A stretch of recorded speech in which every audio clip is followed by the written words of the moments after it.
Hello, hello, hello. This is Kyla P. Barnes. I wanted to start us off with some music because you know I love music as we covered in my previous tutorials. This is Busta Rhymes and Janet Jackson, What's It's Gonna Be. It is a mix by Katrana Edition. I got this off YouTube. But I wanted to say hello, hello to everybody. This is the third installment under the G and Glaze Art and Finance.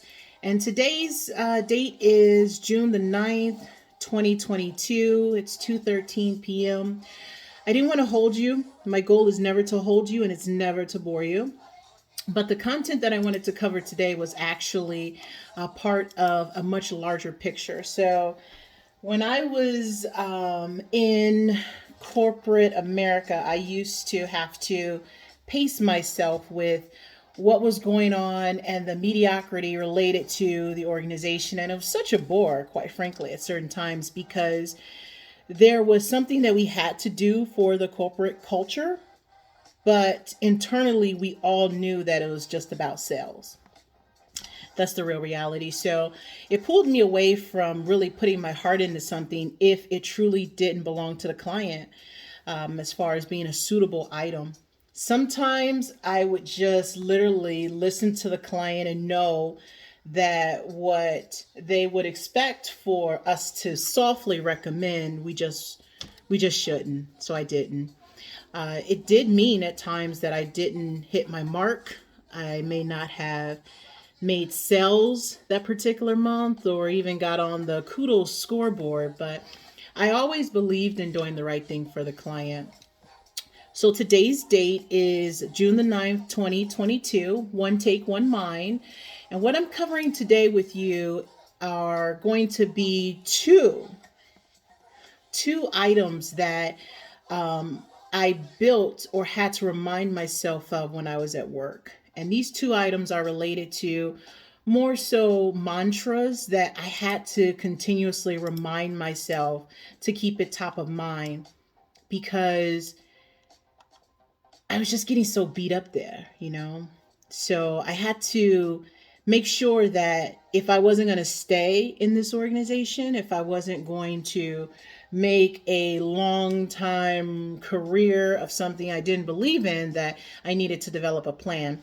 So, what I'm going to be sharing with you in the next few videos is actually related to what my plan looked like.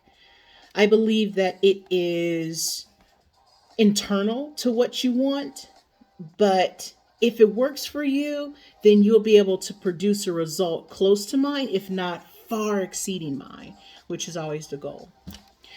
So, the two things that I want to share with you is actually off a master list of 88 items. I know 88 items sound like a lot, but it's not. These 88 items helped me to power my year, helped me power my goals, and also kept me on track. It's a list of 88 things that I would write down that I needed to make sure I never forgot. So, over the next few podcasts, I'll just share them with you. You can tell me what you think. They may resonate with you, but they may not. They worked for me. They worked for me. So, the first one, and this is numbered 1 through 88. So, the first one I'm going to share with you is number 6, just a random number. Number 6 says, look at your inner circle and your outer circle. What is around you? Who are the leaders? Are there any overachievers? Are there any laggards? Where do you want to be, Kyla? So remember, this is something that I use to help propel me so that I would stay engaged, so that I would stay in the seats until ultimately I made up my mind as to where I wanted to go. So number 6 says, look at your inner and outer circle. If I had to speak on this just a little bit, I would say that your inner circle should reflect qualities of you, but it doesn't have to fully replicate who you are. Your outer circle, however, can be vastly different. We have associates that are not necessarily close friends, and we have close friends that sometimes they act like associates to the left, right? Well, actually, that's to the right. That's to the left. But you should examine your inner circle because whoever is closest to you is who you're going to smell like. You know, just think about it. If I am fire and I am burning with kerosene or a match struck to kerosene, if you are close to me, you're going to smell like kerosene too. It's only just the nature of proximity. So when I think of looking at your inner circle, I'm looking at who do you listen to? Who do you take advice from? Who do you confide in? Who do you take stronger messaging from, like a faith-based source or a pastor or a preacher or a mentor?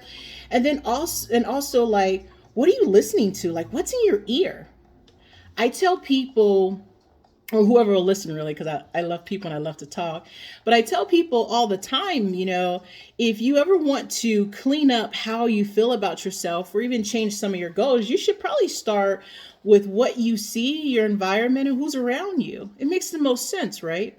If you're around a person who's always toxic, but they're fun, then yeah, you're going to be passively aggressive, and also you're going to pick up some toxic habits. It's the nature of proximity, in my opinion, and this is only just my opinion.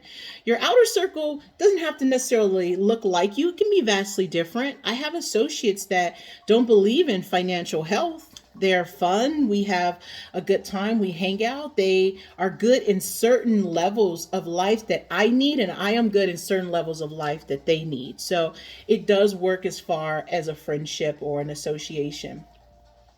I think it's also imperative that when you look at your inner circle, you look to see who are your leaders. Like, who are your one friends that are really good in this area and your other friends that are struggling in this area? I think that if you want to get to a certain level and you've been with this combination of friends, that if you're not reaching that level you want to get to, or you're not going to you don't feel like you're really harnessing those skills that are gonna like get you to whatever your trajectory is, then I would go so far as say you need to change your inner circle and maybe mix in some of your inner friends, family, and associates with some of your outer friends, family, and associates. I think in every environment, you're going to find people who are doing it really well and some other people who are not doing it so well. But mixing up the difference between who does it well and who does it okay is probably where you're going to find yourself at. And then the last thing that's associated with looking at your inner circle and your outer circle is, where do you want to be? I had heard a quote by I don't know if it was Jay-Z or Kanye, but it said, it essentially was stating that you cannot take advice from a captain who has never sailed. You can't get advice from someone whose boat is still hitched on a dock, dry dock, actually, I think is what they call it, or someone who has decided for themselves, I'm just going to be this massive thinker and do no action. The Bible speaks of that being void. Faith without works is dead. But even more so than that, if you were to write down all of your goals, etc., on a card and never enact those goals, then what was the purpose of writing them down? Was it just to dress the paper with ink? I don't know, maybe. So, I do tell people that when it comes to meeting your financial goals, even when it comes to defining yourself, where do you want to be? Do you want to be at the top of your game? Do you want to just be rich? Do you want to just have things? Because things can be bought with cash. They can be bought on credit. They can even be borrowed. I mean, at the end, if you just want things, then is that really high relevancy? Is that really high of a goal? But if you want a life and therefore a legacy, that's something pertinent. That's something really tangible you can hang your head on. So I would just remind you to remember to look at your inner circle and your outer circle, as well as who's the leaders in your clique, in your organization, in your group of close friends, and there's some sister cousins, there's some brother cousins, out there. Because if you want to get to a certain level of whoever you are emulating, has not reached that level, then you can only go as far as they went. The other point that I'll share, which I think I'm almost out of time, I had so much to say, was just to be aware that sometimes you get things wrong. That's my number one on my list of 1 through 88. Things that really hold Kyla afloat. Admit you're wrong. Nothing is perfect. There are no right ways to go about several paths. Sometimes you have to try every single path, and eventually you'll get to your ultimate destination. So that's what I have for us today. Originally, we started with some music that was by Busta Rhyme and Janet Jackson's, but now we're listening to Mute Holy Harbor. This is more of just like an instrumental, but tell me what you think about this. The title of the song is Weirdo. How appropriate, right?